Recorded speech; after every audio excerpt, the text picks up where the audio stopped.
Non, j'avais un truc genre Requiem for Cétacé, mais... Et puis après, j'avais autre chose à foutre. C'était ça ton titre. J'ai pas trouvé de titre, voilà, ça m'arrive aussi de temps en temps. Mais... Non, j'ai cherché, je me suis dit, ouais, Wall-E, mais bon, il n'y a pas de rapport avec les robots. Big Daddy. J'ai pensé à Nemo, mais bon, c'était déjà pris. J'ai pensé à Nemo, mais bon, c'était déjà pris, ouais, Nemo, le monde de Nemo.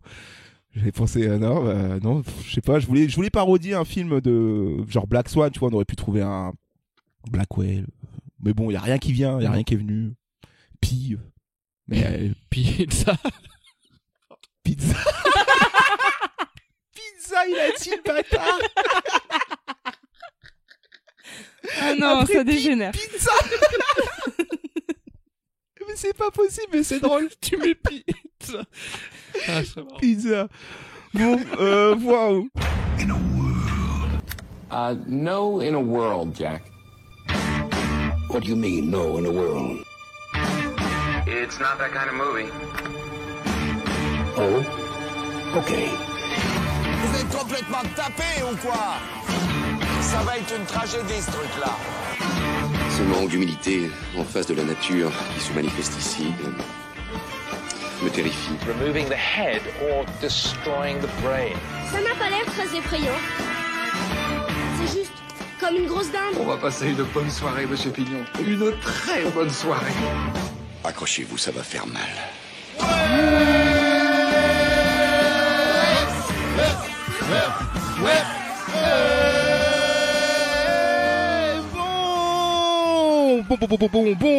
Bonjour à toutes et à toutes et bienvenue dans Feta BA, le podcast qui se fait des films à partir des bandes annonces et ce sans aucune Objectivité. Aujourd'hui, après Tonton Stevie, on reste dans cette belle atmosphère d'Oscar tout proche et on garde nos portes ouvertes à ces réalisateurs qui font battre nos cœurs de cinéphiles ou pas. Je parle bien entendu de Darren Aronofsky qui nous fait son comeback au ciné après quelques années loin de la caméra. Il en profite même pour faire revenir devant cette caméra une icône de notre jeunesse qu'on pensait déchue, Brendan Fraser. Un retour possiblement en or si l'on en croit la presse. Bref, on accueille pour la première fois le cinéma aronofskien et on tentera de vous dire en un mot ce qu'on en pense. Vous l'avez compris, cette semaine c'est la BA de The Whale, et The Whale dans la langue de Shakespeare ça veut dire baleine. Une intro toute trouvée pour vous présenter la team d'aujourd'hui.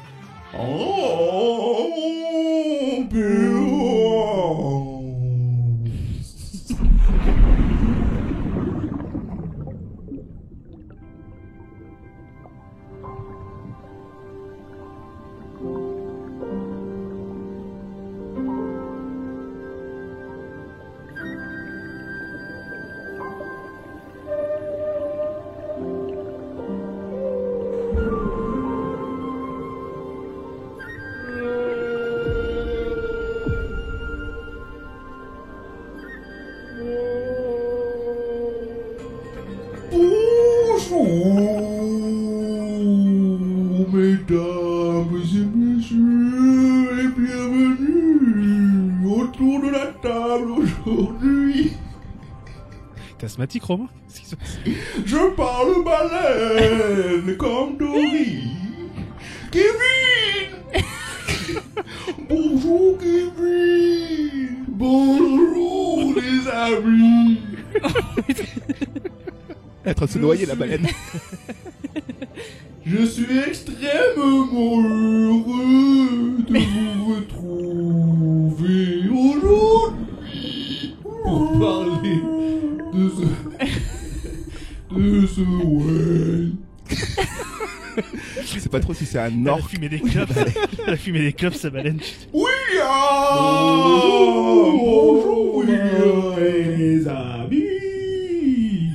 Voilà. Tu tiens pas beaucoup la baleine. Non, moi je maîtrise plus le dauphin en général, ça. C'est plus mon truc. Et pour finir, autour de la table, nous avons Clément.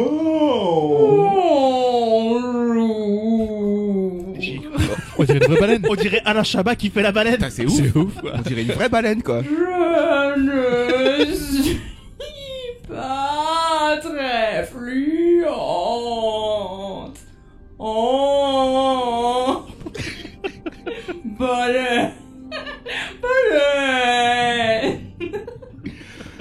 Merci pour cette intro Oh, nous devons migrer vers les mers chaudes.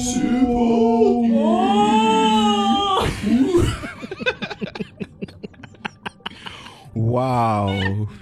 Bah voilà, encore une intro qui marquera à jamais l'histoire. Hein. L'intro baleine. On n'est pas parti chercher loin, voilà. Allez, maintenant que la honte est bien imposée là, c'est parti, on va se lancer. Aujourd'hui, c'est le film The Whale, voilà, The Baleine, The Whale, vous avez compris, on parle du coup baleine, super, allez, on a bien rigolé.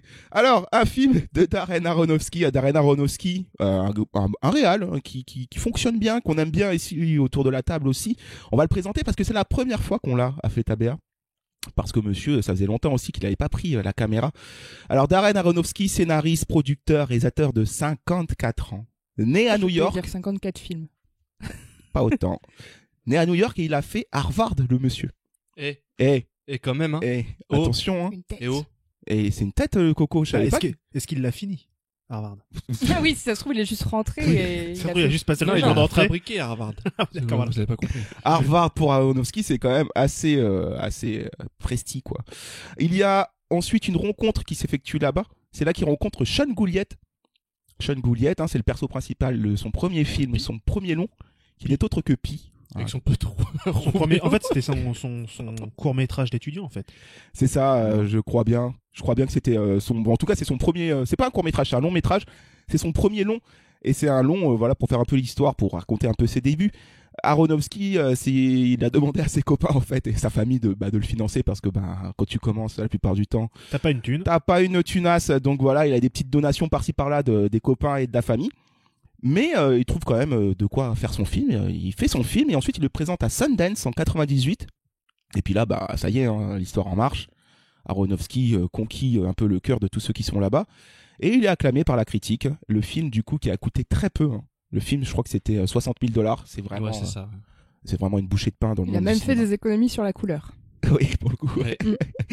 Il a fait des économies sur la couleur. Et le film, quand même, c'est plus de 3 millions de recettes. Donc, bel investissement. Ouais. Il a pu rembourser tout le monde, je pense, même avec un petit intérêt là. Allez hop, tiens mamie, tu attendais pas celle-là, bam. Merci pour tout, pour ton billet. Et c'est là, ça part. Et là, surtout, là où on le connaît le plus, Aronofsky, c'est la consécration en 2000 avec Requiem for a Dream, Ah oui. Qui a marqué toute une génération. qui a marqué. Ça vous a marqué Notre génération. Ouais, ça t'a marqué toi, Clémence? Ah ouais. Un film d'adolescence, clairement. Un film que j'ai vu à un date. Un mec qui m'avait mis ça. Un date Film Ouais, de ouais. date de ouf. Qui Toute la scène Je de me fin, souviendrai toujours de incroyable. cette première fois où j'ai vu Requiem for a Dream, c'était en date, ouais. En date. Ah, trop Ouais. bien le date. Autour de la pipe à crack là, putain. Tu l'aimes la Trop scène bien, de fesses quoi. contre fesses? Non mais déjà à l'époque, même avant de le voir, je sais qu'il était culte dans l'esprit des jeunes lycéens autour de moi, tu vois, et j'étais hyper curieuse, c'était un peu ça et l'Exorciste, tu vois, c'est pas du tout la même époque de film, mais c'était deux films où on disait ouais c'est hard, faut les voir. Est-ce qu'il t'a traumatisé le film? Non. Moi, ça m'a fait un petit truc quand même. Bah, ça dépend l'âge auquel tu le vois. Moi, je me rappelle l'avoir vu au collège. Il sort en 2000 et en 2000-2001, moi je rentre au collège et je me rappelle que c'était le film que tout le monde essayait de voir alors qu'on n'avait pas trop le droit de le voir. Tout le monde en parlait. C'était vraiment le film culte, en effet, de cette génération. Enfin, de ma génération. En tout cas, c'est un des grands films cultes C'était du marquant. collège, quoi. Marqué, C'est Kevin, marquant. toi aussi? Bah ouais, c'est à cause de ce film que je me suis mis à la drogue, notamment. Ça t'a donné envie? Ça m'a donné envie. Je me dis mais c'est génial. Non, ça m'a beaucoup marqué. Moi, j'étais un peu trauma de ce film parce qu'il y a une scène, je sais pas si vous vous souvenez, où il y a la c'est la grand-mère ou la mère du héros, je ne C'est la sais mère. plus, c'est sa mère, je La crois, mère qui est les électrochocs, là. qui se prend des Ah ouais. électrochocs. Ah oui. Et cette Horrible. scène, elle m'a traumatisé quoi. Ah oui, on lui met de la truc dans la bouche, là, Ouais. de la pâtée. là. Ça m'a même plus traumatisé que le bras en moins ou que le fesse contre fesse qui est méga glauque, mais je sais pas la violence comment c'est filmé en plus en plan serré sur son visage, c'était en plus je l'ai vu un peu trop tôt ce film, je crois que je l'ai vu à 11 ou 12 ans Ouais. un peu On l'a tous vu un à peu peu en près. soum-soum. Oui, donc quoi. c'est un film à voir Donc, vraiment après 16 ans. Ouais, peut-être 15-16 attendez ans. un peu avant Mais de- aujourd'hui, c'est un film qui a quand même assez mal vieilli, je trouve. Je l'ai revu il y a pas très longtemps et je me suis dit, ah ouais, c'était vraiment que ça, quoi. Que de la drogue. Non, Bah moi je l'ai Du vu sexe quand même aussi. plusieurs fois, je trouve qu'il est quand même assez brillant le film. en enfin, mise en peut-être que scène. je le revois. Et puis après, sur YouTube, Puis t'as la musique. on l'entend beaucoup ce film, hein, cette Ah, la musique musique. là. Ta-da. Ouais, c'est ça. Bah, à l'époque, moi, en fait, j'avais la BO dans mon petit baladeur et j'écoutais ça en allant prendre le bus le matin Ah ouais, à 7 heures l'ambiance, sur n'importe quel dans la rue. sur n'importe quel programme de M6, TF1, c'était dès qu'il y avait un moment un peu oh la Michel putain, est policier. les jeunes de ces quartiers, non, ce sont vraiment des bougres. Et voilà, et ça balançait la musique et Requiem for a Dream, on n'en pouvait plus. Ensuite, il continue après le monde de la drogue, il va dans le monde de la SF avec The Fountain, un film que je n'ai pas vu. C'est le seul que j'ai pas vu. Excellent film. Qui est le film préféré de Clémence, je crois. Ouais, c'est mon film préféré de tous les temps et pour ne pas l'oublier, je l'avais noté dans un carnet. Film préféré de tous les temps égale The Fountain. Au cas où j'oublierais. C'est quoi ton film préféré? Attends, mon carnet vite. Non mais en fait, j'avais écrit ça après l'avoir vu parce que quand je l'avais vu, j'avais été bouleversée comme je l'ai très très rarement été après un film. Et là, je te donne 15 secondes pour me le vendre, moi qui l'ai pas vu. Ouais, Qu'est-ce que tu me fais? Si tu aimes les films transcendantaux qui parlent de la mort mais de manière hyper poétique et onirique, bah regarde The Fountain. Et de l'amour. T'as pas aimé Tree of De la Life mort et de l'amour, Et de bien l'amour, sûr, l'amour, bien c'est sûr. l'histoire Héros d'amour et avant Thanatos. Et t'as pas aimé Tree of Life? Alors en fait, Allez, c'est au un débat, peu au plus débat. narratif que Tree of Life. Ok. Voilà. Allez, bam. Il petit filme un balle peu moins perdu. de pissenlit, quoi. Si vous aimez, si vous aimez la poésie à la Malik, mais que ça vous fait chier Malik, bah regardez The Fountain. The Fountain, ok, écoute, on retient, faudra que je le mate un de ces quatre. Moi, j'ai un peu de mal à me lancer dans The Fountain. J'avoue que ça a l'air vraiment ultra cérébral. Comme Pour film. le coup, en fait, je pense qu'il a pas très bien vieilli non plus. Enfin, il est un peu décalé par rapport à aujourd'hui parce qu'il a un côté aussi très fantasy, en fait. D'accord. Ensuite, il y a mon film préféré de Aronofsky en 2008, c'est The Wrestler. Très bon film. Qui est de mon Wrestler. film préféré. Qui a ramené sur le devant de la scène Mickey Rourke. Mickey Rourke, qui avait complètement disparu. Un film beaucoup plus terre à terre que The Fountain pour Et le c'est coup. marrant que ça soit ton préféré. Moi, c'est celui que je trouve le moins. Ah ouais, le moi, plus j'adore. chiant. Ah non. Pardon, non, c'est celui auquel j'ai le moins accroché. Pourquoi c'est ton préféré? Mais je sais pas, parce que l'histoire m'a beaucoup plu. J'ai aimé la performance de Mickey Rourke qui revenait un peu là d'outre-tombe, quoi. Okay. Marissa Tomei. Enfin, j'ai vraiment aimé l'ambiance un peu crasseuse, mais aussi cette touche d'espoir sans que tu puisses jamais l'atteindre. Enfin, il y a vraiment un truc que j'aime bien dans le film et que vraiment c'est l'histoire. En plus, formellement, c'est un tournant aussi dans sa carrière. C'est le film qui préfigure Black Swan en plus, en termes de style. Alors qu'avant, il était un peu plus expérimental. Puis c'est du noir et blanc sans contraste, c'est-à-dire qu'il n'y a pas de gris. C'est que du noir et du blanc. The Fountain, c'est hyper. Oui, même visuellement, The Fountain, il y a une photo qui est hyper recherché, c'est hyper graphique. C'était d'ailleurs, il a fait une BD à partir de The Fountain ou il l'a fait avant, je sais plus. Puis Requiem for a Dream, il y avait pas mal d'expérimentation, les yeux, le montage super alterné et tout. Alors que The Wrestler, il est un peu plus naturaliste finalement. Ouais, c'est peut-être ça qui me plaît, je pense. Ouais. J'aime bien moi ce genre d'histoire, un peu à la Sean Baker là, celui qui a fait Red Rocket et tout, tu vois ça. Ouais. Vraiment ce milieu rural un peu américain, star déchu. En plus ça c'est dans le milieu du catch, pas forcément un milieu que j'aime bien, mais pour le coup ça m'a fait kiffer de mettre un personnage comme ça parce que c'est vraiment très. On a déjà vu un peu ce genre de film ailleurs, tu vois, mais pour le coup vu par Aronofsky et dans ce milieu-là j'ai kiffé. Et première apparition d'Evan Rachel Wood, non? Evan Rachel Wood, je me souviens même plus c'est qui sa fille. C'est sa fille. Ouais bah voilà. Première apparition, je crois. Non, sa première apparition, c'était dans la série Deuxième Chance. Ah oui? Sur TV. Excuse-moi. Ça a l'air trop coté, ça. Ensuite, voilà, Black Swan, alors là, ça lui a ouvert les portes. C'est une consécration pour lui. Hein. Les portes vraie consécration. de la profession, hein, vraiment. Parce que, ouais, consécration pour Nathalie Portman, qui va décrocher la petite statuette avec Black Swan. Et Mila Kunis, qui revient aussi pas mal sur le devant de la scène après quelques gros navets au cinéma, comme Sex Friends? Non, le truc avec le flic, là, qui est adapté d'un jeu. Oui, Max Payne. Ouais. Ah, Max Payne, ouais. Tout à fait. J'avais oublié qu'il y avait Mila Kunis. Eh oui. Il y a Olga Kurylenko aussi qui malheureusement est abonné au On n'en est jamais sorti depuis. Black Swan, moi je l'avais vu en avant-première et j'étais complètement malade. Je sais pas pourquoi j'y suis allé, mais je voulais absolument le voir en avant-première. Et ça t'a guéri? Non, mais j'ai pas arrêté de tousser pendant la séance. Salle blindée. Le mec à côté de moi avait juste une envie de me tarter, quoi. Et je retenais mes toux. Il y a rien de pire que quand tu retiens ta toux. C'était horrible. Voilà, c'était la petite anecdote. Par contre, la musique, bon, évidemment, c'est celle du Lac des Cygnes, mais elle est aussi très très marquante comme BO. Ouais, je me l'étais acheté. C'est qui l'a fait? Atticus, c'est pas Atticus Ross Train 13? Non, c'est Clint Mansell. Ah oui, c'est le même que il est abonné. Clint Mansell, favori de Darren. 2010, on était pour Black Swan. On arrive en 2014 avec le film rompiche de toute sa filmo. Alors là, moi, j'ai dormi. Ah bah moi, c'est mon préféré parce que j'adore Dieu. Noé. J'adore Dieu. J'adore Dieu. Noé. Et les animaux aussi. Et les animaux, donc j'adore.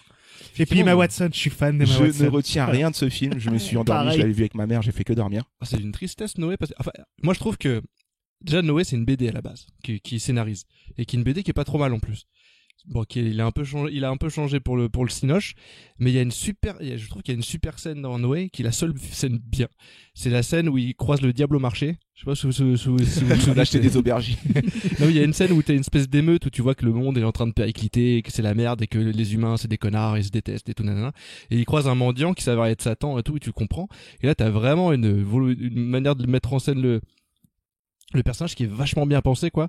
Mais à part ça, ouais, c'est vraiment chiant à mourir. Ouais, c'est chiant à Et mourir. le casting, pour une fois, est assez oubliable, je trouve, entre Emma Watson ou comment il s'appelle, Russell Crowe. Russell Crowe. Ouais. Logan Lerman, pareil. Alors qu'ils peuvent être bons ailleurs, mais enfin surtout Russell Ouais. Crowe. Mais De toute façon, je crois que ça a été un échec. Hein. Le caillou, Ouais. il joue très bien.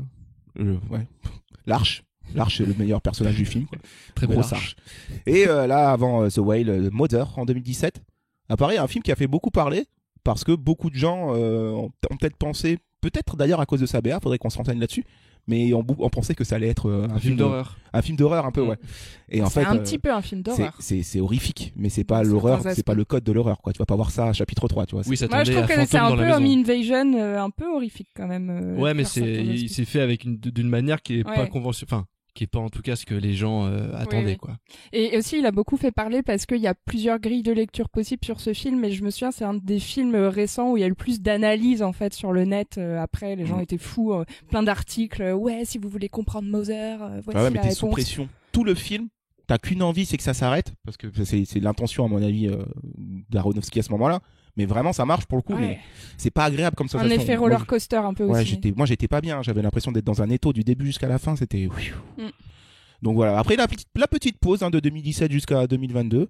2022 sort The Whale, et on va en parler avec la BA, mais avant j'aimerais qu'on explore un peu plus. D'habitude on le fait après la BA, mais on va le faire là maintenant. Donc si vous voulez aller à la BA directement et que ça vous intéresse pas ce qu'on pense du cinéma d'Aronofsky, il y a le timecode dans la description. Mais en un mot, je vous ai demandé, vous connaissez cet exercice, hein, chaque fois qu'il y a un nouveau réal un peu voilà qui est là, qui est dans les standings, on en parle en un mot. Les mots d'aujourd'hui pour Aronofsky, le premier mot on va le lancer tout de suite, comme ça on sera débarrassé, c'est neutre. Neutre. Qui a dit neutre? Oh, c'est William, ça. Un peu ce qu'il nous dit en Pourquoi off. neutre, William, pour le cinéma d'Aronofsky? Eh ben, c'est simplement parce que même si j'ai aimé tous les films que j'ai vus de lui, j'en retiens quasiment rien, à part Requiem for a Dream, qui était, comme on disait, le film de notre génération. En fait, je trouve que c'est des bons films, hein, mais vraiment, je serais incapable de dire quel est le cinéma d'Aronofsky, qu'est-ce qui le démarque en tant que réalisateur, quels sont ses gimmicks de réalisation, ses gimmicks de mise en scène. En fait, vraiment, je suis hyper neutre par rapport à lui. T'es pas touché en fait. J'ai aucun avis sur le mec, en fait. J'aime ses films, mais quand il en fait pas, genre, je pense pas à lui, je me dis jamais, oh, j'attends le prochain Aronofsky. Non, mais alors Comment ça, tu ne penses pas à lui? mais vraiment, alors que je sais que je vais aller voir le film et que là, je vais sûrement kiffer, tu vois. Mais je sais pas, il y a rien qui me marque chez Il lui. lui manque la petite touche qui Ouais. ferait que il serait dans tes petits papiers. Mais bon, je sais que Kevin, il a écrit un mémoire sur ce gars-là, alors peut-être que je me dis que je vais lire son mémoire et qu'on verra. C'est vrai, j'ai cru. On va y venir hein, quand Kevin va nous donner son mot. C'est vrai que je voulais faire une petite allusion à ça, Kevin. Il va nous Aronofsky. refaire sa soutenance. Il y a le poster au-dessus de sa chambre. Donc hein. bien entendu, mon mot neutre, Son lit. c'est pas Faut pas aller jusque-là. mon mot neutre, c'est pas par rapport à son cinéma, c'est plus par rapport à mon ressenti de son cinéma, Ouais, tout tu sais simplement pas. parce que je pourrais pas trop te dire ce que je pense de lui. Ouais. Ou comme on dit dans le jargon, ça t'en touche une sans bouger l'autre. Ouais. Ouais, Bah c'est ouais. ça. Un autre mot. À vous de deviner qui l'a dit. Oppressant. Clémence. Bah non, c'est Kevin. Ah. Non, c'est peut-être Romain. Bah, arrête. J'avais Clémence. oublié que tu jouais. Mais on n'est pas dans Among Us là, Clémence, c'est toi. Mais non, c'était pas oppressant mon mot, Mais c'était si. éprouvant. Éprouvant. Tu sais pas lire. Ah putain, merde, oui. Ouais. Oh, C'est pas le même mot bon. et je travaille dans l'édition. donc, Bon, c'est pareil à peu près. Bon, éprouvant, pardon. Bah c'était Clémence. Voilà, allez, tout est gâché. Ah bah bravo. Mm, mm. Pourquoi éprouvant, Clémence? Ça veut pas dire la même chose. Éprouvant parce que c'est un peu ce qu'on a dit par rapport à Mother quand on l'a vu au ciné. J'ai vu peu de Aronofsky au ciné, mais notamment Black Swan et Mother. Quand j'en suis sortie, c'était une grosse claque dans ma gueule et j'avais été éprouvée physiquement, quoi. Enfin, c'est-à-dire que c'est des films, je trouve, ils laissent pas indemne parce que c'est toujours des trajectoires de personnages qui sont jamais heureuses, en fait. C'est toujours un peu une descente, pas aux enfers, mais voilà, il se passe toujours des choses de façon psychologique et très sensorielle qui sont désagréables, en fait, que t'as pas forcément envie de voir. Ils te montrent des choses qui sont réelles, qui sont justes, mais qui sont pas la beauté du monde ou un truc de bisounours. Il y a quoi. très peu d'espoir, quoi, aussi. Hein. En fait, c'est vrai que maintenant que t'en parles, tous ces personnages, en fait, ils finissent mal quasiment dans tous ces films. Genre, là, maintenant que t'en parles, c'est vrai que je me rends compte, tu vois. Bah, disons qu'ils vont à leurs limites, tu vois. Bah, ils et franchissent c'est et- toujours des sujets assez ils chutent, différents, mais ils vont toujours à leurs limites, ils dépassent un peu les limites et du coup, ben... Jusqu'à la chute. Ouais, voilà. Putain, qu'est-ce qui va arriver à Brendan? God damn. Un autre mot, enfer. C'est des lancements, Romain. Ah ouais, là, je suis en roue libre. Enfer. Enfer. Enfer. Qui a dit enfer? Bah c'est toi, parce que c'est pas moi. Oui, bah voilà. Bah, en fait, c'est vrai que c'est un peu con comme jeu. Enfer, mais je suis obligé de mettre paradis aussi avec, tu vois. Ouais. Parce que c'est vrai que pour moi, bah, ça rejoint un mot, le mot de Clémence, éprouvant, parce que c'est vrai que toi, tu voulais pas le dire, mais moi, je le dis, hein, descente aux enfers, c'est ce qui arrive souvent à ces personnages. Que ce soit littéralement, hein, ce côté religieux dans Noé, par exemple, où vraiment on est face au déluge, on est face à l'enfer qui se déverse sur la terre, et cette idée de paradis à regagner. On retrouve aussi cette idée de paradis et d'enfer, forcément, parce que le paradis artificiel dans Requiem for a Dream, bah, c'est les drogues et tout, mais finalement, ce qui est à la fin, et d'ailleurs, à la fin, tout le monde termine mal, hein. Tout le monde termine très très mal, hein. Il n'y a pas une seule once d'espoir, tout le monde finit aux enfers après avoir exploré le paradis artificiel de la drogue. Mais c'est aussi ce qu'on peut retrouver aussi dans Pi, hein, d'une certaine manière, où il explore aussi le côté religieux, même si c'est très, cérébral dans le sens où les maths, il met les maths au cœur de tout ça, mais bon, ça devient très, ça devient un enfer pour et le en vrai, mathématicien. est-ce qu'il est pas en train d'explorer les 7 péchés capitaux avec ses films et on s'en rend compte à la fin, en cercles fait, de l'enfer, genre peut-être. la vanité, etc. Et peut-être, hein. Les cercles de l'enfer, peut-être. Tu vois, mais même dans Black Swan, il y a aussi cette opposition entre le signe blanc, le signe noir. Il y a toujours cette idée de deux univers qui existent sur le même, comment dire. Voilà, ça fait tomber des micros en live. Qui existent sur la même ligne d'horizon, mais qui vont finir par se rencontrer. Et donc voilà, et à chaque fois, ça finit aux enfers. Il y a pas, comme tu l'as dit, William, il y a pas un moment où ça finit bien. Et parce que même dans Noé, où Noé à la fin arrive à avoir sa mission, il est lui-même alcoolo, il renie son fils. Enfin, c'est la malédiction de Cham et tout. Enfin, et dans Mother, dernièrement, il y a aussi cette idée de présenter ce petit Éden dans lequel sont Javier Bardem et Jennifer Lawrence, et en fait, qui finira complètement. C'est à ce moment-là, c'est le bar de Belzébuth, quoi. Mais là où je trouve que Mother est intéressant justement et plus complexe, c'est que le personnage principal de Jennifer Lawrence, alors peut-être que c'est elle qui va à ses propres limites et qui fait une descente aux enfers, mais je trouve que ça vient pas tant d'elle que de l'extérieur, tu vois, des autres persos qui l'envahissent, etc., et du créateur qui est au-dessus d'elle, etc. Donc je trouve qu'il est un peu plus... créateur, ça aurait pu être un mot aussi, c'est vrai que ça revient souvent. Parce que finalement, le personnage principal de Mother, je pense que c'est pas elle. Je pense que c'est Javier peut-être. Bardem. Ouais, bah voilà, ça doit être pour ça, en fait. Mais on est très avec elle, tu vois. Elle a subi que les conséquences de ce mec-là, parce que c'est lui qui décide. On est autant avec elle que la meuf dans Black Swan, et pourtant dans Black Swan, c'est vraiment elle qui est au centre, tu vois. Mais voilà, c'était mon mot, parce que c'est vrai que dernièrement, quand je suis sorti de Mother, j'ai dit c'était l'enfer. C'était un véritable enfer. C'était trop. Ouais. T'imagines des gens qui s'assoient sur ton lavabo comme ça? Ouais, non, putain, l'enfer. Le mec qui s'est dit ça aussi, c'est le gars qui était assis à côté de toi à Black Swan, quoi. Ah, c'était un enfer. Quel enfer, cet enfoiré qui toussait à côté de moi. Qu'est-ce qu'il arrive? Bon, on termine avec le mot de Kevin. Je t'ai gardé pour la fin parce que c'est vrai que toi, t'as carrément écrit un mémoire sur Aronofsky. Oui, j'ai écrit un mémoire sur un film d'Aronofsky, j'ai pas fait toute la carrière. Ouais, mais du coup, t'as exploré un peu tout ce qu'il avait fait jusqu'à... J'avais fait effectivement un mémoire... Donc du coup, il avait pas encore fait Noé à ce moment-là, parce que tu l'as écrit en 2013, c'est ça le... Je l'ai écrit en année universitaire 2012-2013, ouais, c'est ça. Ouais. Donc t'avais Pi, The Fountain, The Wrestler, Black Swan à t'apporter pour... C'est ça, et j'ai gardé que Pi. Au début, tu voulais faire sur plusieurs, et il me semble que t'avais séquencé autant Black Swan... Je voulais faire sur l'intégralité des films sortis, ouais. Mais c'était trop. Mais elle m'a dit c'est mort. Elle m'a dit c'est mort, fais-en un bien s'il te plaît. Fais-en juste un. Et ton mot c'est obsession. Ouais. C'est obsession parce que dans tous les films d'Aronofsky, je trouve que les persos c'est des persos qui sont obsédés par quelque chose. À chaque fois, dans Pi, le mec il est obsédé par le fait de trouver la formule mathématique qui va régir le monde. Dans Black Swan, elle est obsédée par le fait d'être la meilleure danseuse possible pour son ballet. Dans The Wrestler, il est obsédé par le fait de retrouver sa fille, mais en même temps, il peut pas s'empêcher d'être obsédé par cette carrière qui le hante. Dans The Fountain. Dans The Fountain, c'est l'obsession de trouver le remède au cancer de Rachel Weisz. Enfin, voilà, à chaque fois, c'est cette histoire-là, quoi, finalement. Et je trouve qu'il explore juste comment notre humanité à chaque fois elle est toujours dirigée vers quelque chose qui finit par nous détruire, quoi. C'est ce qui nous fait vivre qui finit par nous détruire, en fait. C'est notre motivation qui nous tue, quoi. Est-ce que tu crois qu'il transpose ses obsessions dans celles de ses personnages, du coup? Je pense oui, surtout dans les derniers films là, à mon avis. Déjà dans Mother, tu as quand même le gars qui est le créateur, donc qui est une métaphore de Dieu mais qui est aussi une métaphore de lui, je pense. Surtout qu'il avait écrit Mother à l'époque où il s'était séparé de son ancienne femme, si je dis pas de bêtises, donc où il y avait, j'imagine, des discussions là-dessus, et des disputes sur le fait qu'il était pas assez présent parce qu'il était à fond dans son boulot, etc. Et là, on a encore un écrivain, un auteur dans The Whale, finalement. On a un prof qui, ça se manifeste différemment dans le film, mais voilà, qui est détaché de sa famille et qui est en totale perdition, mais qui a quand même cet aspect créatif, cet aspect auteur, quoi. Donc ouais, je pense qu'il se transpose beaucoup, hein, vraiment. Obsession. Je pense que c'est des bons mots, hein, voilà, vous le savez, hein, voilà. Le cinéma d'Aronofsky, pour nous, c'est un cinéma d'obsession, c'est un cinéma éprouvant, c'est un cinéma de personnages qui qui visite l'enfer, qui tombe dans les enfers. Qui est malheureusement assez noir du coup, hein, en termes d'émotion. Ah, c'est sûr que là, on en sort rarement avec. pour ça que faire un date avec on rit moins, Requiem, hein. Oui. On rit pas beaucoup avec Mais Darren. tu sais, ça m'étonne pas que Requiem for a Dream ait été culte pour nous à l'adolescence, parce qu'en fait, c'est pareil, obsession, addiction, c'est un truc qui en fait parle énormément quand t'es ado, ce truc-là. Et ça me rappelle, enfin, ça me fait penser un peu en parallèle à Euphoria aujourd'hui, tu vois, une série comme Euphoria, qui parle aussi de ça, C'est en vrai, fait, ouais. qui parle du fait de tester ses propres limites, d'être un peu addict à plein de choses très variées. Et en effet, c'est normal Et que ouais. ça parle à une génération entre collège et lycée qui sont que peut-être les premières étapes où tu explores le plus Ouais. et à la fois ton corps et tes limites intellectuelles et Mhm. physiques. Et au moment où j'ai vu Requiem, j'avais rien fait de tout ce qu'ils font dans le film. Oui, moi Moi, non j'avais plus, juste mais- fait le fesse contre fesse, moi. Ah oui. Oh. Ok. Ah, j'étais très, très en avance pour mon âge. Après une petite pause de 2017 à 2022, le revoilà avec The Whale, qu'on n'a pas vu, je précise, parce que peut-être que les gens ils savent pas si vous débarquez là. Nous, on voit pas les films avant de faire la BA, hein, évidemment. On Sinon, ne ça n'a triche pas. aucun intérêt de se faire des films avec autour d'une BA, d'un film qu'on aurait déjà vu. Donc voilà, The Whale 2022, présenté en avant-première à la Mostra de Venise. Donc allez hop, petit standing ovation, je crois qu'il y a eu. C'était pas, Retour de oui. Brendan Fraser. pas n'importe quoi. Le retour de Brendan Fraser, on aura l'occasion d'en reparler.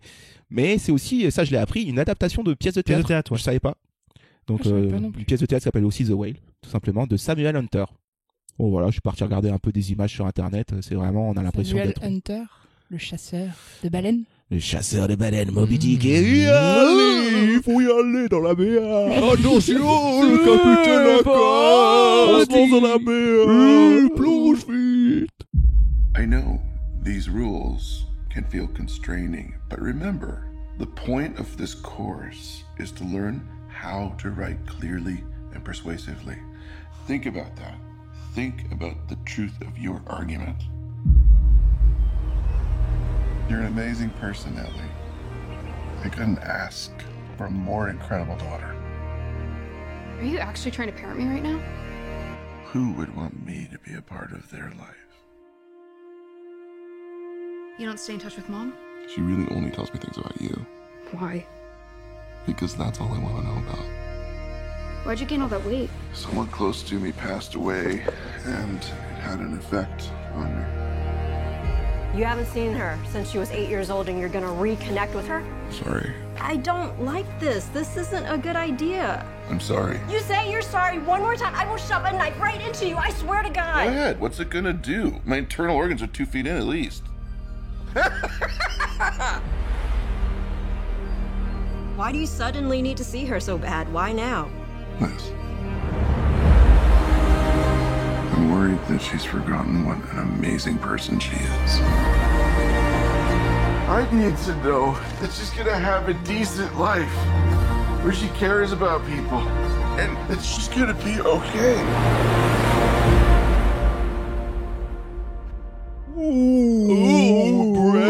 Oh, Brenda, quelle belle baleine. Ah putain, j'espère que c'est pas la première fois que vous tombez sur nous, auditeurs, auditrices, parce que faut se dire, on fait des épisodes où on parle normalement, y a pas de problème. Mais là aujourd'hui, on est au délire. Vendredi soir, bientôt le week-end. C'est le délire. Alors la BA de The Whale, on vient de se la regarder, vous l'avez écouté si vous en êtes là, mais vous pouvez aussi la voir, hein, en lien dans la description de l'épisode. Et évidemment, on vous invite à la regarder avant de nous écouter l'analyser, ou bien vous vous dites que ça suffira, voilà, YOLO. Alors cette BA, on va commencer par les stats, vous connaissez. On va vous dire combien de plans il y a par seconde dans cette BA, avec un savant calcul de notre invention. Il y a 42 plans en 1 minute, 34 de BA, ce qui nous donne une moyenne de 0,6. 0,6, c'est trop. 0,5. On est sur du 0,4 plans par seconde, monsieur. Mais c'est si peu. C'est si peu. Voilà, il n'y a pas beaucoup de plans, on ne montre pas beaucoup grand chose en même temps. Hein. Franchement, il y a 42 plans, c'est pas énorme. Hein. Mais bon, peut-être que ça annonce aussi l'ambiance du film qui sera pas Fast and Furious, hein, ça sent.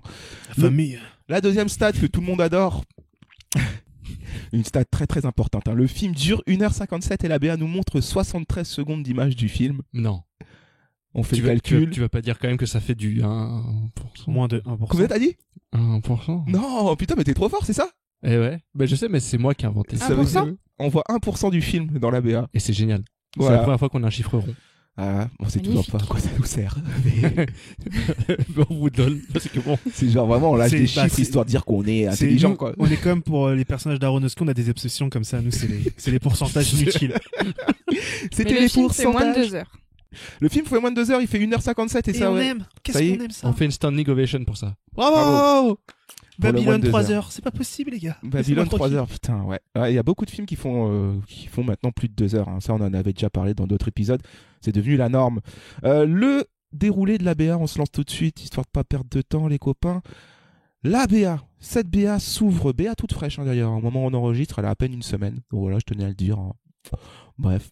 L'ABA s'ouvre sur un dézoom sur Zoom. C'est rigolo. Je voulais mettre ces deux mots dans la même phrase. On a un dézoom sur Zoom en fait. Les zoom, c'est l'appli caméra qui a connu sa gloire à la période du confinement évidemment, parce que ça permet de faire des cours à distance notamment. Donc voilà, et on découvre que il y a un cours qui est en train d'y avoir là.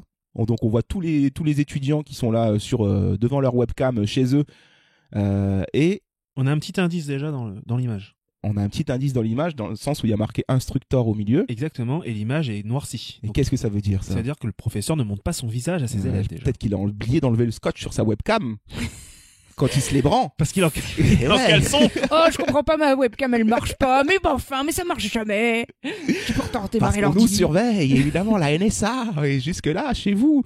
Donc voilà, en fait, on apprend que du coup, c'est un prof, Brendan Fraser. Sûrement en littérature, en tout cas, ou en école de journalisme. Ça a d'être, plutôt lettres. Parce qu'il parle de personnages et tout, de récits. Donc... Mais un prof pudique qui décide de ne pas se montrer, qui se cache, ça doit faire bizarre d'avoir un cours juste en audio. Du coup, t'as pas le professeur en face de toi. Ouais. C'est ce qu'ont vécu les étudiants pendant 1 an et demi, pendant la crise Covid. Hein. Non, ils voyaient leur professeur. Là, je pense qu'il y a une vraie intention de se cacher de ces... Oui, lui, pour ce personnage-là, en effet, c'est volontaire. Mais ils peuvent le googler. Hein.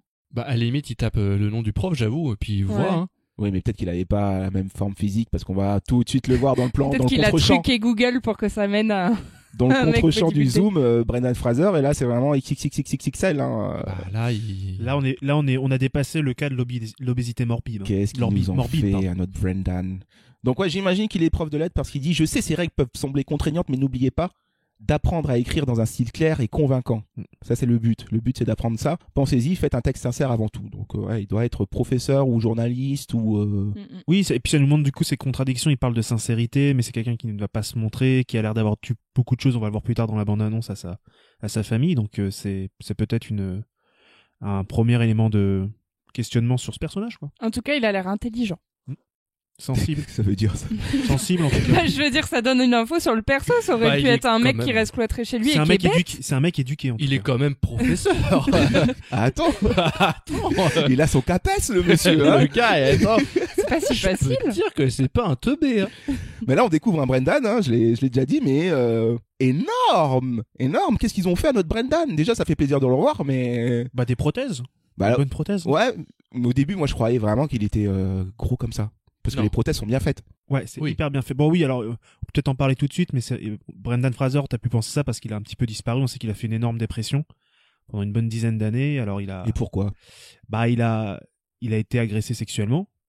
C'est ça, hein? C'est ça, ouais, dans le milieu de la milieu profession. d'Hollywood. Ça l'a détruit psychologiquement. Il a été obligé de s'écarter des plateaux et il en a perdu ses cheveux, quoi. Ouais, alors qu'on lui voit une grande carrière à l'époque, hein. C'est quand même un acteur de notre génération aussi. Moi, c'est clairement un héros de mon enfance. Ah ouais, La Momie, c'est un de mes films préférés J'ai revu La Momie. Georges de la Jungle. C'est incroyable. Oui, moi, c'est plus Georges de la Jungle, ma rêve. Désolé, Georges de la Jungle, c'était un de mes films préférés quand j'étais enfant, quoi. Georges de la Jungle, attention au tronc. Ah merde, pardon. Aussi fort qu'un lion. Il est plus fort qu'un lion avant, c'est vrai. Oui. Attention au tronc. Bam. Attention.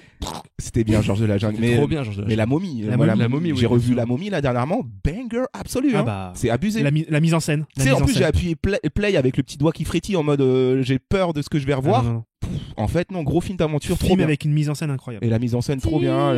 C'est drôle ce qu'il faut. C'est vraiment de Sommers. C'est trop bien. Ramsès et compagnie. Les effets spéciaux, en plus, sont pas trop mal vieillis. C'est plutôt... Anaxunamun. Non, la Momie, c'est bien. Moi, je l'adorais dans Endiablé aussi. Endiablé avec Liz Hurley, mon crush de l'époque. Moi aussi, j'étais amoureux des Liz Hurley quand j'étais petit. Surtout dans Endiablé. Oh là là. Sexy. Tiens, je vais le revoir. Tiens, Romain, pourquoi tu m'as posté sur ta webcam? Alors Brendan Fraser, du coup, qui apparaît vraiment plus qu'obèse hein, dans cette BA. Il a une prothèse de goitre. Alors d'habitude je le fais pas, mais là ça va nous apporter un peu de grain à moudre pour la BA parce que c'est Un vrai peu qu'elle de gras à moudre, du coup. de grain à moudre. Oh, joli, bravo, jeu de mots, ouais, bravo. sors d'ici. Non, je déconne. Grossophobe, mais j'aime beaucoup aimer. Non, mais bon, d'habitude je regarde pas, mais en faisant un peu mes recherches, j'ai vu un mot qui m'a sauté aux yeux, qui sortait du synopsis, et c'est le syndrome d'hyperphagie incontrôlée. Ah oui. C'est de quoi est atteint le personnage en fait. Et qu'est-ce que c'est donc? Ça peut pas t'empêcher de manger. Je vais, attention, je vais vous expliquer, docteur Wikipédia en Vas-y, place. dis-nous. Le syndrome d'hyperphagie incontrôlée ou hyperphagie boulimique est un trouble des conduites alimentaires. Il se distingue de la boulimie par l'absence de contrôle du poids et donc l'absence de vomissement, de prise de laxatifs ou de pratiques sportives excessives. Les crises d'hyperphagie sont caractérisées par la prise en une courte période de temps, moins de 2 heures, d'une quantité de nourriture dépassant ce que la plupart des individus mangent dans le même temps et les mêmes circonstances. Donc vraiment là, tu vas à fond. En gros, il quand se tu gave bouffes, quoi. pendant un temps très court, quoi. Et tu te fais pas vomir après. Ouais, c'est ça. C'est-à-dire que t'arrives en plus à agrandir ton estomac et à supporter de prendre autant. Ouais. Alors sans pourquoi être malade. on en arrive là? Parce que c'est lié à un état dépressif et c'est vraiment ce qui va créer la dépression, va vous amener sur ce syndrome. Si malheureusement, si ça se trouve sur votre chemin, bah bam, syndrome d'hyperphagie. Et du coup, ça peut causer des troubles assez contraignants. Hein. Je vous les liste. L'ingestion d'une grande quantité de nourriture, parfois sans sensation physique de faim, en une courte période de temps, nettement plus rapide et volumineuse, bon, ça on a déjà dit, s'accompagne d'un sentiment de perte de contrôle. Donc perte de contrôle. L'individu peut s'isoler pendant les crises pour cacher son comportement. Là, on est bon pour le Brendan. On parle sur la honte. Hein. Une sensation de mal-être, de dégoût, de sentiment de culpabilité ou de honte après avoir mangé. Ces crises ont lieu au moins une fois par semaine pendant 3 mois. L'enfer. Allez, on y est, l'enfer. Et une absence de comportement compensatoire comme la prise de laxatifs et les vomissements. Ouais. Donc, pas cool, hein. Donc, c'est pour ça que, du coup, c'est littéralement des gens qui se tuent en mangeant, quoi. Et ça, c'est clairement, après, physiquement, on le voit dans la BA, mais bon, tu peux pas marcher, du coup, t'es immobilisé, tu peux plus faire grand chose. Du coup, on l'a pas dit, mais il a pas l'air de pouvoir marcher, il se déplace dans un fauteuil roulant, il est quand même dans un état où il peut vraiment plus se déplacer. J'ai l'impression qu'il est même très isolé dans sa maison, c'est-à-dire que sa maison a l'air en elle-même isolée et lui ne bouge pas de sa maison, quoi, il sort pas, en fait. Bah alors, c'était certainement sur quoi s'appuyait la pièce de théâtre qui devait être du coup huis clos quoi, hein, comme beaucoup de pièces de théâtre en vrai. Mais voilà, je pense que le film va vraiment se passer à 98% dans cette pièce. Et donc on apprend qu'il est isolé probablement géographiquement, mais on sait aussi qu'il est donc du coup isolé dans son cadre familial. Et sa fille débarque. Alors là, il y a l'arrivée d'un bus qui arrive. Et si on tend l'oreille, on peut entendre ça, écoutez. Parce que qui en sort? La petite rouquine de Stranger Things qui débarque là, qui en fait est la fille de Brendan Fraser. Et qui débarque, voilà. On débarque. Salut papa, wow, t'as abusé sur le Nutella. C'est horrible comme blague, j'arrête ça tout de suite. Excusez-moi. Alors ce qu'on apprend en tout cas, c'est que lui il considère que sa fille est incroyable. Ouais. On apprend aussi qu'il l'a pas vue depuis des années. Ouais, elle a 8 ans. Ouais, elle avait 8 ans la dernière fois qu'il l'a vue. Et donc on apprend que, en effet, elle lui pose la question de pourquoi t'as autant grossi. Et il lui répond, j'ai perdu quelqu'un. Voilà. Et ouais, c'est bizarre qu'il ait cette obsession aussi, qu'il ait cette obsession de vouloir faire en sorte qu'elle soit bien, quoi. Je veux que tu t'es la meilleure, t'es ma fille. Mais est-ce géniale. que ça, ce discours-là il veut s'assurer qu'elle est bien et tout, est-ce que c'est pas un peu un discours de pré-mort? Enfin, c'est-à-dire qu'il est pas loin peut-être de clamser et en fait c'est un peu un truc des dernières heures et de culpabilité à. On a des indices plus loin dans la bande-annonce qui nous le laissent le croire. Il y a un petit détail, c'est que quand il dit qu'il a perdu quelqu'un et que depuis qu'il a grossi à cause de cette perte-là, on voit une photo de lui avec quelqu'un et c'est un autre homme. Ah. On voit pas, t'as trop vite. Non, moi je crois que c'est une fille. Moi j'ai mis un arrêt sur image et c'est un autre homme. Ah. Alors je pense que c'est un père qui a abandonné sa famille pour vivre avec un autre homme. Ah ouais, tu crois que... Ouais, je crois que ça doit être un truc comme ça. Bah possible. Est-ce qu'on voit aussi au moment où on évoque un peu tout ça, on voit une chambre qui a l'air figée dans le temps, qui est super bien rangée, les draps sont lisses, les oreillers sont bien en place, elle a l'air de pas bouger. Donc quoi qu'il arrive, c'est son conjoint ou sa conjointe qui l'a perdu. Ça c'est ce qu'on comprend. C'est son amoureuse qu'il a perdu. Et moi je pense que sur la photo c'est un autre homme. Ah ok. Ce qui aurait conduit sa dépression et du coup son syndrome d'hyperphagie, quoi. Et pourquoi aussi peut-être il s'est isolé de sa fille et qui lui dit personne n'a envie d'avoir un père comme moi, parce que du coup c'est peut-être l'image honteuse du père qui a lâché sa famille pour vivre avec un autre homme dans une Amérique plutôt puritaine, vu que c'est peut-être un peu l'Amérique profonde aussi. Ça serait assez logique. Ou même sans ça, s'il a quitté sa famille pour se mettre avec quelqu'un d'autre, peu importe le sexe de la personne, il a quand même abandonné son enfant, quoi. Oui, bien sûr, mais bon, à notre époque, malheureusement. Mais ce qui est surprenant, c'est pourquoi elle vient en fait. Ça, la BA donne pas vraiment de réponse. Bah, sa mère peut être morte, elle a peut-être fugué. Récupérer la thune. On va le savoir. Je pense pas que sa mère soit morte parce qu'on voit un dialogue entre eux où elle lui demande s'il parle avec la mère. Ah, mais s'il parle peut-être avec une tabouija. Non, mais blague à part, je sais pas. Oui, remarque, c'est vrai. Ça serait étonnant. Qui c'est, qui sommes-nous? Merci de ton intervention. Kevin aussi fait des lancements. Attends, regarde la Natalie Portman là, qui parle avec un signe là, pendant tout Black Swan. Pourquoi on n'aurait pas encore peut-être l'idée... Faut ouvrir les chakras. On va y revenir parce que elle est la petite rouquine de Stranger Things qui débarque. Sadie Sink. Sadie Sink, oui. C'est vrai qu'elle a un nom. Sadie Sink qui débarque. Donc voilà. Ils ont pas l'air de trop s'entendre, mais aussi il y a un autre personnage là qu'on voit aussi. Son infirmière, j'ai l'impression. Je sais pas. C'est son aide oui, de on vie, dirait non son assistante personnelle. Enfin, alors, ce qui est bizarre, c'est que là, la femme là qu'on a pu voir aussi dans Downsizing, c'est l'asiatique qui joue dans Downsizing, que j'ai détesté. Ouais, c'était pas ouf. Avec Matt Damon qui devient petit là. Oui. Ouais, ça parle. Bon, bref, autre sujet, mais bien claqué au sol. Elle a pas l'air. C'est trop bizarre parce qu'elle a pas l'air contente que Brendan il soit dans cette optique de se rabibocher avec Sadie Sink. Bah, s'il a vraiment ce trouble hyperphagique, elle a peut-être peur que ça crée chez lui de l'angoisse et que ça recrée des crises et que ça le mette en danger. Ouais. Peut-être ça. Oui, moi j'ai l'impression qu'elle veut essayer de le protéger. Elle a l'air d'être un peu plus que son assistante personnelle en vrai. Est-ce que ça serait pas la mère de la personne décédée? Ou peut-être une sœur, la belle maman. Ouais. Est-ce que ce serait pas un fantôme? Non mais toi, tu veux que ce soit Ouija en fait le film. Ce serait pas un fantôme. Mais je me dis, bien sûr. Je me dis que peut-être le mec il a des apparitions comme ça et que ce sera montré à l'image. C'est pas The Ghost Whale, c'est The Whale. Je pense que Kevin a raison. C'est soit quelqu'un de son entourage à qui il a pas rompu le contact, soit c'est peut-être en effet son assistante de vie qui est devenue très intime avec lui. C'est possible quand t'es très isolé que tu deviennes très proche de tes patients, quoi. Moi je le vois comme ça. J'ai l'impression que c'est comme s'ils vivaient ensemble parce qu'elle vient l'aider tous les jours. J'imagine en fait que par exemple il bouge vraiment pas de son fauteuil, il peut rien faire, il peut pas bouger. D'ailleurs peut-être la chambre qui est immaculée en fait c'est sa chambre dans laquelle il dort même pas, tu vois. Enfin je sais pas. Ou la chambre de la personne défunte. Tu sais, il y a souvent ce truc dans le deuil où tu veux plus toucher. Mais tu vois peut-être que c'est encore plus un huis clos que huis clos, c'est que c'est reste dans son fauteuil. Voilà. En tout cas, elle lui dit... Non, un 48 clos. C'est un 48 clos dans un fauteuil. L'infirmière lui dit quelque chose d'intéressant. Il lui dit pourquoi est-ce que tu veux absolument renouer avec ta fille? Tu l'as pas vue depuis ses 8 ans. Et il la regarde en lui disant Lise.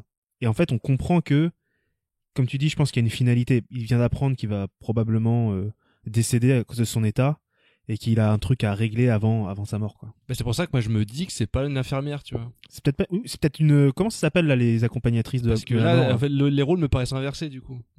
Tu vois, c'est un fantôme. Bon peut-être. Vous allez voir, il y aura une petite scène de poterie à un moment, ils vont faire des vases là, vous allez pas comprendre. Oh putain, vous allez voir. putain, j'ai la scène. Mais moi aussi je l'ai. Donc bon, elle est vraiment assez énervée du coup cette femme, elle menace même de planter Brendan avec un couteau. Et là c'est attention, c'est la petite blague du film. Enfin, de la BA. C'est bien parce que ça veut dire que le personnage il a peut-être aussi beaucoup d'humour malgré tout. Ouais. Et ça va sûrement le rendre attachant parce que si c'est vraiment un personnage qui est au fond du trou pendant les moins de 2 heures que dure le film, peut-être que le film serait vraiment trop lourd. Là la blague en gros elle veut le planter et il dit non mais ça m'atteindra même pas avec ma couche de graisse. En vrai à la fois il fait de l'humour et à la fois c'est quand même très triste aussi, tu vois. Enfin, c'est un humour qui te met pas bien, tu vois. Mais derrière pour rigoler elle fait semblant de le planter et lui je te jure il fait un espèce de rire enfantin. Il lui fait des guili-guili, quoi. Ça m'a fait sourire quand j'ai vu. Oui, mais il fait rire enfantin, mais il a des larmes dans les yeux. Ouais. Je sais pas si t'as vu. Tu sens qu'il y a une détresse. Il est au bout de sa vie. Alors, tu ris des gens qui sont en détresse, William? T'as pas honte? Vous trouvez pas qu'il ressemble à Johan, Brendan Fraser? Pas ce Brendan là, attention. Non. Oula.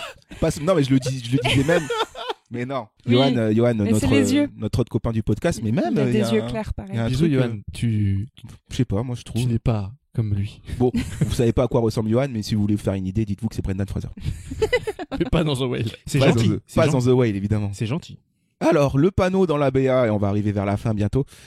qui nous annonce que le film a déjà 3 nominations aux Oscars. Et ouais, parce que Darren, hein, mine de rien, il a pas fait beaucoup de films, mais à chaque fois ça part aux Oscars. On l'a pas dit, mais Brendan Fraser, il a déjà eu le Golden Globe du meilleur acteur pour ce rôle-là. Ah, mais il est pressenti pour l'avoir. Hein, et il est même, pressenti pour avoir l'Oscar. Donc on a l'Oscar du meilleur acteur pour Brendan Fraser et j'annonce qu'il l'aura. Oui, je pense aussi.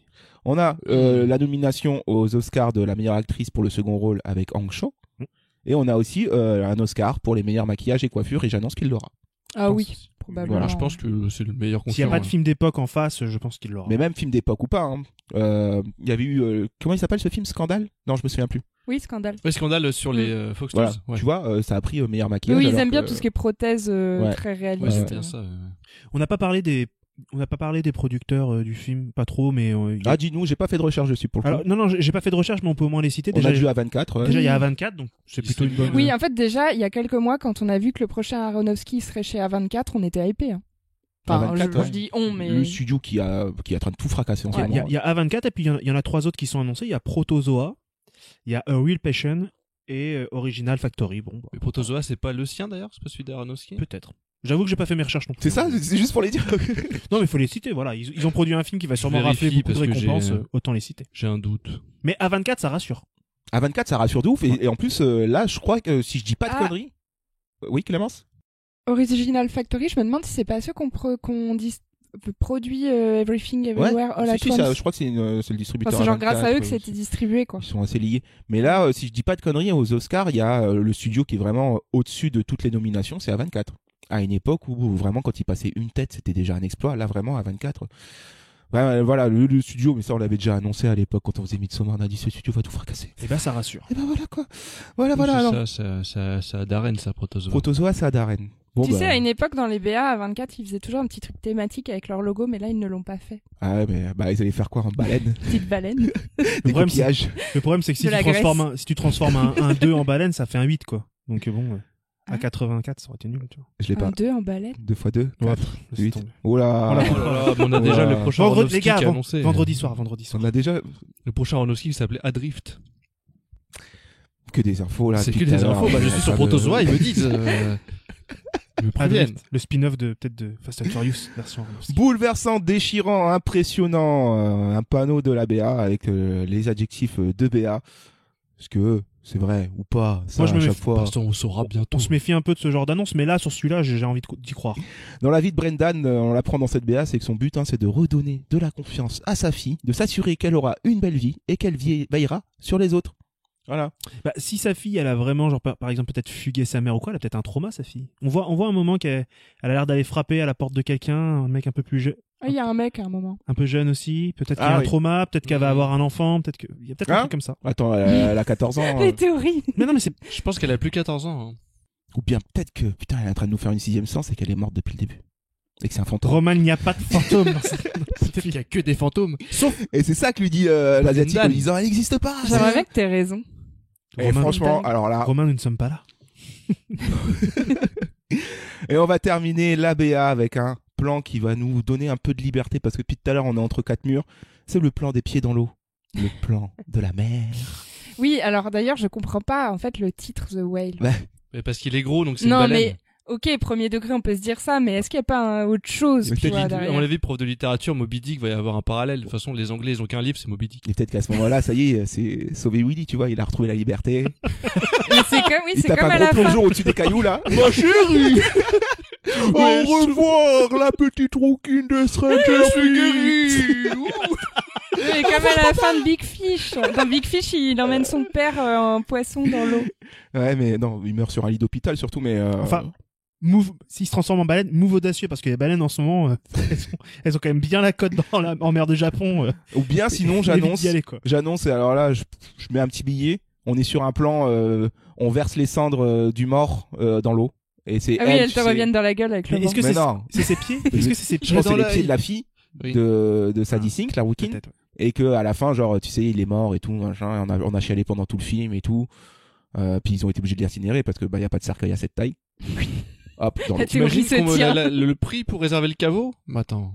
Ah bah là, tu vas creuser 2 espaces pour celui qui creuse il passe 2 jours. Allez, on arrête la blague grossophobe. C'est parti. Bien sûr. On en parle comme si ça n'existait pas les tractopelles, tu vois. Mais...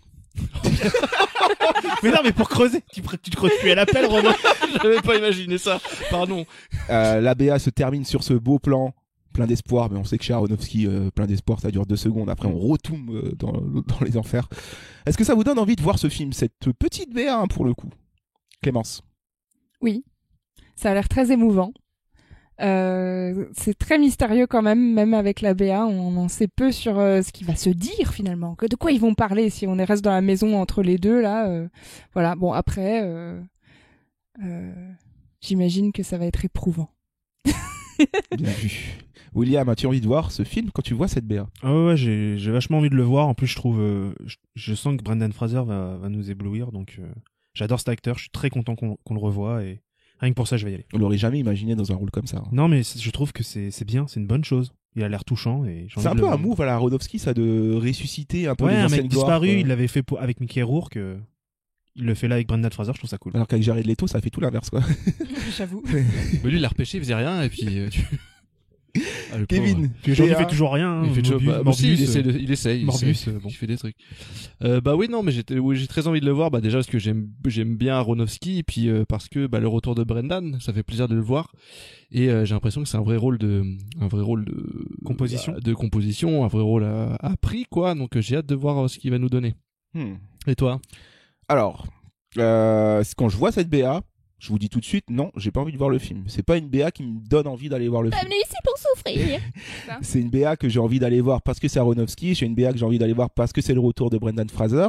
Et surtout de le voir aussi maquillé comme ça implique forcément un rôle surpuissant.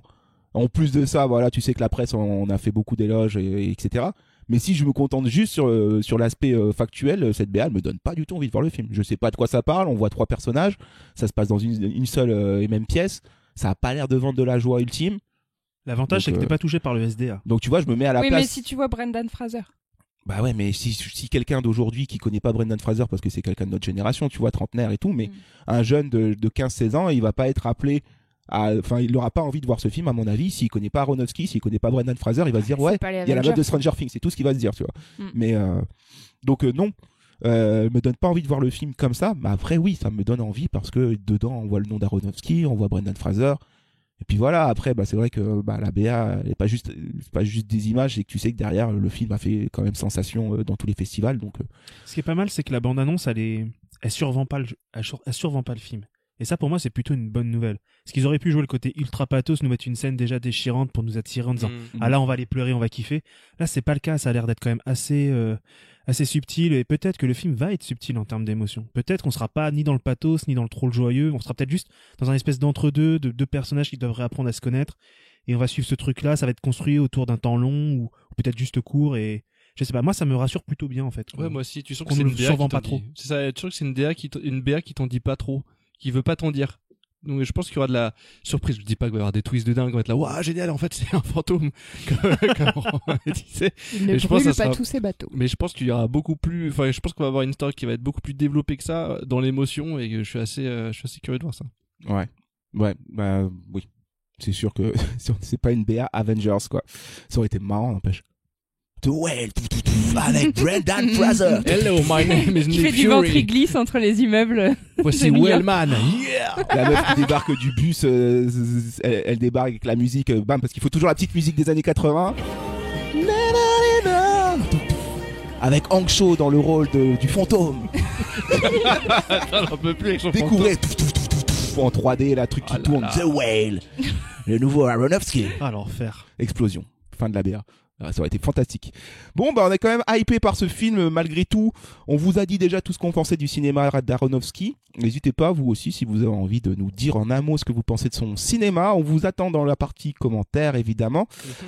Mais tout ça, c'était nos attentes, c'était notre avis sur la BA qu'on pense. Les autres personnes qui habitent cette terre, je parle bien sûr des internautes. C'est comme ci, comme ça. Comme ci, comme ça. Comme ci, comme ça. Les commentaires des internets. Comme ci, comme ça. Les commentaires des internets. Clément. Oui. Les commentaires des internautes. Alors, ils ont envie de voir le Aronofsky? Eh ben oui, franchement, je m'y attendais j'ai pas. que des commentaires positifs. Damn. Ouais. En fait, vraiment, je vous jure, j'ai pas trouvé de commentaires négatifs. Les commentaires disent à peu près tous la même chose, que ça a l'air trop émouvant et que ça a l'air bouleversant. Enfin, vous allez voir. Incredible. Voilà. Après, bon, bah, c'est peut-être un certain type de gens qui ont commenté, quoi. Ça veut dire peut-être ceux qui aiment les bandes annonces Avengers, ils étaient pas là, mais voilà. Ouais, je pense qu'ils étaient pas là. Ça a pas dû tomber dans leurs suggestions. Alors, je commence avec... Alors, c'est vrai que par contre, les pseudos, on dirait des trucs un peu des... Bon, on dirait pas des personnes. Was Production. On dirait une production. Ouais. Was Production qui dit le retour ça se trouve c'est du lobbying, tu sais. Le retour spectaculaire de Brendan Fraser qu'on pensait tristement oublié, ça va être fabuleux. La bande-annonce mérite d'office un Oscar. C'est fou. Ah ouais. Bonne annonce pour l'Oscar. Oh, imaginez un jour. Les Oscars de bande-annonce. Il y a une catégorie qui se crée la meilleure bande-annonce. Est-ce que ça obligerait pas un peu les boîtes à nous faire des bandes-annonces ultra chiadées de ouf? Bah, ce serait... Ça deviendrait le nouveau format. Ah, parce qu'en vrai, tu vois, dernièrement, petite parenthèse, hein. Dernièrement, il y a eu la bande-annonce de Flash, là, le prochain Flash qui est sorti, là, qui s'annonce, je le sais, parce que trop d'expérience dans le milieu, qui s'annonce être une grosse douille. Mais la bande-annonce, elle envoie du steak, parce qu'ils sont trop forts. La Warner, c'est des meilleurs. La Warner, en bande-annonce, ils sont trop forts, alors que leurs films sont tous claqués au sol. J'étais sûr que t'allais dire ça. C'est... Enfin voilà, donc ce serait trop marrant d'avoir une catégorie bande-annonce, enfin bref. Oui, ça serait. Je donnerais pas l'Oscar pour celle-là, mais chacun a son avis, évidemment. What else? Bah écoute, les autres ne sont pas d'accord avec toi, hein. Tout le monde est dithyrambique. Atmosphère Média qui dit ouf, j'ai eu des frissons, cœur et mains jointes. La bande-annonce est simplement incroyable. Ah ouais, mais c'est que des gens de la profession, on dirait qu'ils se parlent bon, entre eux. Après, il y a des gens qui ont plus un pseudo de Jean, Kiara75, qui dit rien que le fait d'avoir regardé cette bande-annonce, j'ai pleuré. Brendan Fraser mériterait un Oscar pour sa performance. C'est un grand acteur. Son talent devrait être mieux reconnu. Alors après, c'est aussi qu'il y a un énorme fan club de Brendan Fraser, il faut le dire. Tout comme William, pour qui il est... Ah ouais, c'est... Mais comment ne pas aimer Brendan Fraser, hein, c'est Georges de la Jungle, bordel. Ouais, il a toujours eu en plus des rôles de gars hyper sympathiques, courageux. Il était beau gosse, donc. Il est beau gosse. Donc. Alors, je continue les éloges. Nasmatic qui a écrit « Je suis bouche bée depuis que j'ai vu la bande-annonce hier. Et je n'ai même pas encore vu le film. Vraiment hâte. » Yeah, bah, tout le monde a hypé, ouais. Thomas Constant qui dit « Brendan Fraser, intéressant. Mais surtout, Darren Aronofsky, il ne fait à peu près que des chefs-d'œuvre. » À peu près.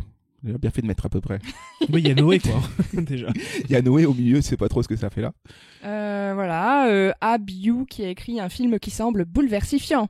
Bravo à Brendan Fraser et au réalisateur qui n'est pas un manchot. Oui, c'était totalement bouleversifiant. Oh, le jeu de mots, manchot, ouais. C'était bouleversifiant. J'avais pas capté. C'est le champ lexical de l'Arctique. Bon, après, sinon, pour trancher un peu, il y a Gohan Ultimaire qui a fait un petit discours.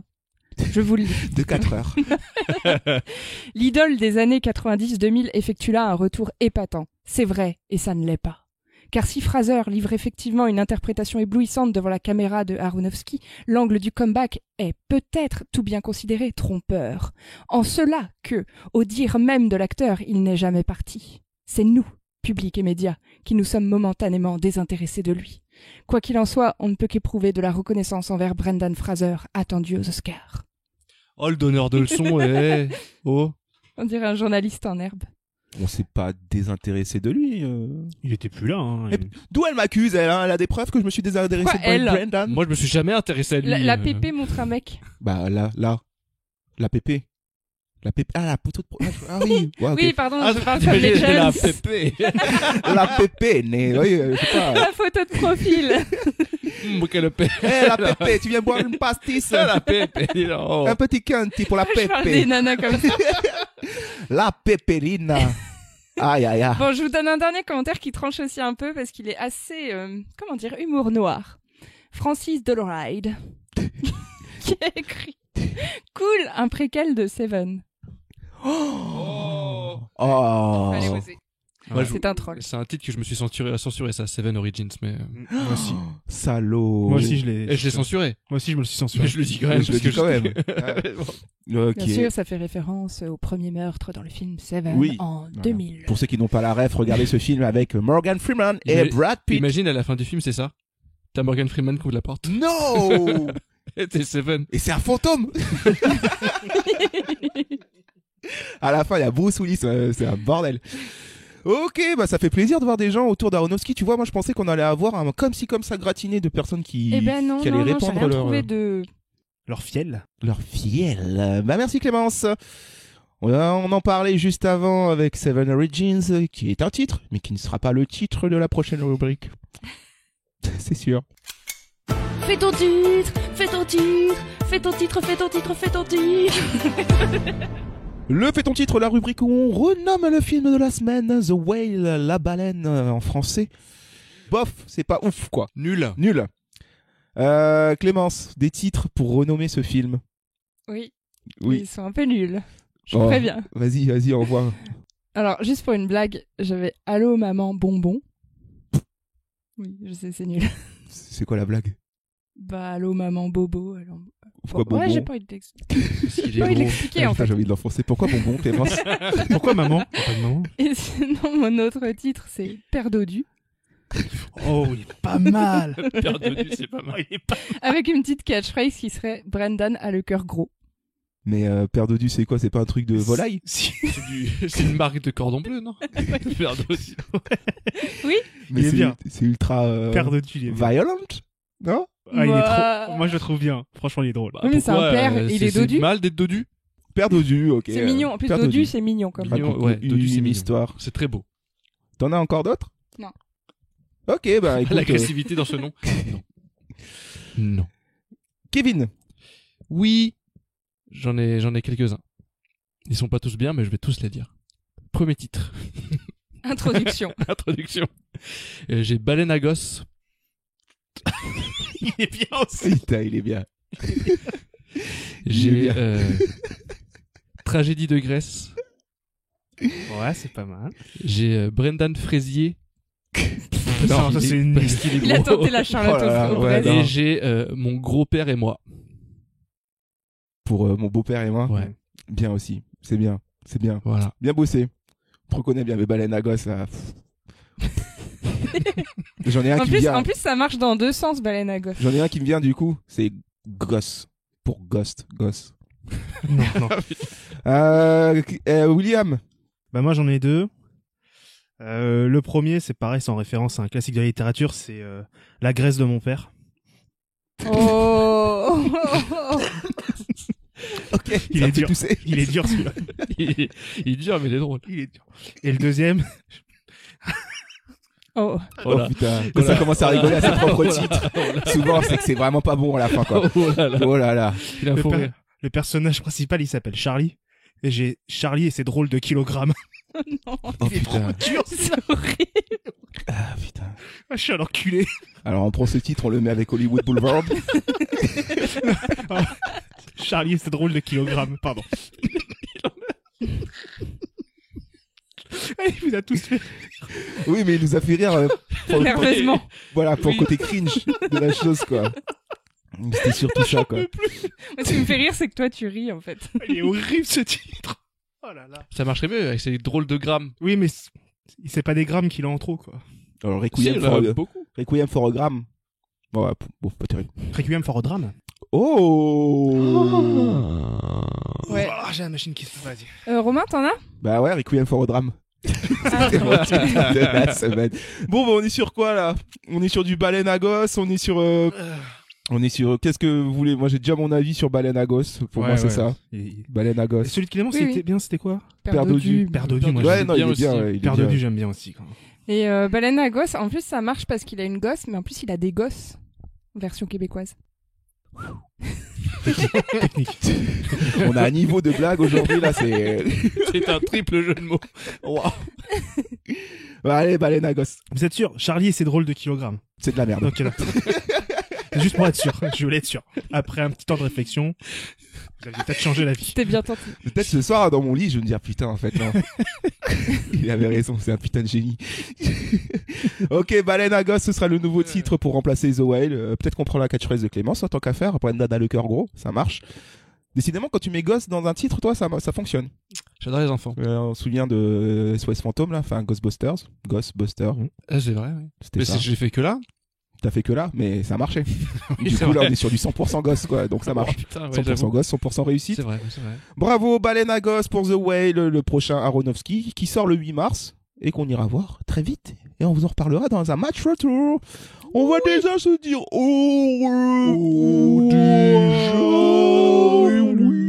beaucoup. On revient de notre migration. Ça. Allez. On n'est pas bien? Si. Paisible. À la fraîche. Décontracté du gland. Et on bandera quand on aura envie de bander.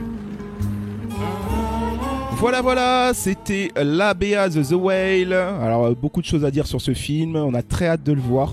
Et puis, on va suivre les Oscars. Qui m'est habillé sur Brendan là? Tout le monde, hein? Oui. Tout le monde, parce qu'il y a quand même du lourd aussi en face. Hein, moi, j'aurais bien mis Colin Farrell en Oscar aussi, de cœur. Ouais, mais il est pas encore prêt. Il est pas encore assez mature là, je sens pas. Non, si, en vrai, oui, mais on verra. Ça va être difficile. Hein. Parce que pour l'instant, on est en train de pronostiquer sur un film qu'on n'a pas vu, donc on verra s'il y a concours entre les deux. Puis Hollywood, ça aime bien les héros qui sont tombés en disgrâce et qui reviennent, tu vois. C'est vrai. Bah, ça marcherait. Mickey Rourke qui avait été nommé aussi à l'époque, tu vois, comme quoi. C'est un narratif qu'ils aiment bien, ça les séduit. Bon, on verra. On verra ça et on vous dira ce qu'on en a pensé de toutes ces performances dans le prochain Aronofsky. Changement de décor, changement d'ambiance pour le prochain film, la prochaine BA qu'on va se faire. Peut-être reprendre la navette. Peut-être. On va voir s'il y a de l'essence. Si le moteur a été réparé, mais parce qu'on va partir dans le temps, l'espace, j'ai pas trop compris. Mais en tout cas, il y a du dino, il y a du Adam Driver. Pour l'instant, on est sur du bon. C'est lui qui conduit. Moi, s'il y a Adam, ça me va. Il y a des bons ingrédients. Ce sera 65 avant la Terre d'avant. J'ai oublié déjà. La Terre J'ai d'avant. un énorme problème avec ce titre, c'est que j'arrive pas à m'en souvenir, mais ce sera ce film-là dont on va parler. Retrouvez-nous sur toutes les plateformes d'écoute, Spotify, blabla, etc. Et également sur YouTube, hein, la chaîne YouTube est ouverte, hein, je le rappelle. D'ailleurs, on a des épisodes qui marchent bien, qui marchent très très bien. Quel est l'épisode qui marche le mieux? Merci pour les écoutes. L'épisode qui marche le mieux, c'est l'épisode sur Rambo Last Blood. Ah ouais. Bah oui. L'épisode Picole, l'épisode 20, VIN. Un épisode qui fait déjà plusieurs dizaines de milliers d'écoutes sur YouTube et c'est surprenant, ouais, ça fait plaisir. Bref, en tout cas, merci à tous ceux qui sont abonnés. N'hésitez pas vous aussi à venir vous abonner, ça nous soutient, ça nous permet quand même d'exister dans tous ces algorithmes un peu chelous. Et puis sinon, c'est sur Facebook, Twitter et Instagram. On vous embrasse, à ciao, vite, bye bye.